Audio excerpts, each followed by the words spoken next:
7h20, Thomas Guénolé, bonjour. Bonjour Jean-Jacques. Comment allez-vous, Thomas? Très bien. Bien. Emmanuel Macron rêve de réformer le statut des fonctionnaires, ça fait débat.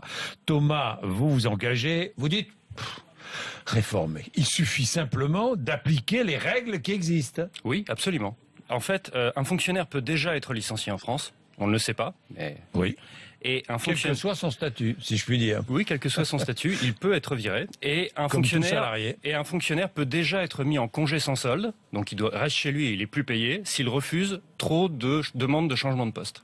De mobilité. Voilà, personne ne le sait, mais ça Le existe. statut des fonctionnaires. En fait, il n'y a pas un statut, Oui, mais effectivement. plusieurs statuts. Il y a plusieurs statuts. Il y a le statut des fonctionnaires de l'État, le statut des fonctionnaires hospitaliers, le statut des fonctionnaires territoriaux. Il y en a un pour les militaires, il y en a un pour les magistrats. Donc en fait, ce sont les statuts. Et je suis étonné qu'Emmanuel Macron, qui est lui-même haut fonctionnaire, parle du statut.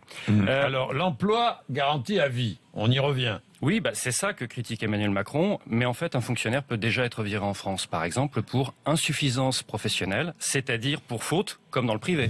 Les deux problèmes, c'est pas que la règle n'existe pas, c'est qu'elle est trop rarement appliquée sur le terrain alors qu'elle existe. Et puis la procédure est quand même beaucoup plus lourde que dans le privé. Pour virer un fonctionnaire pour insuffisance professionnelle, il faut quand même convoquer un conseil de discipline. Oui, évidemment. Puis il y a le problème des fonctionnaires qui refusent de changer de poste. Alors, ce problème existe, et c'est un vrai problème parce que ça empêche d'ajuster les effectifs en fonction des besoins pour limiter les recrutements.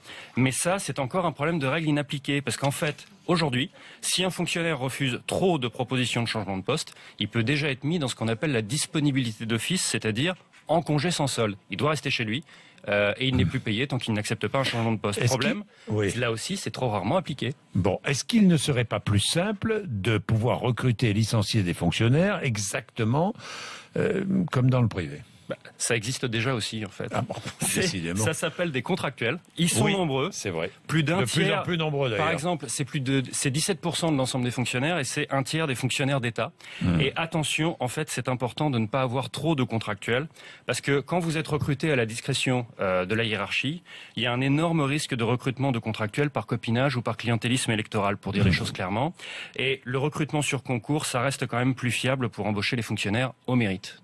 Vous avez une conclusion qui m'intéresse. Emmanuel Macron regrette que les fonctionnaires aient un emploi garanti à vie, mais quand va-t-il abandonner son propre emploi garanti? Quand Emmanuel Macron va-t-il être cohérent et donc démissionner de la fonction publique?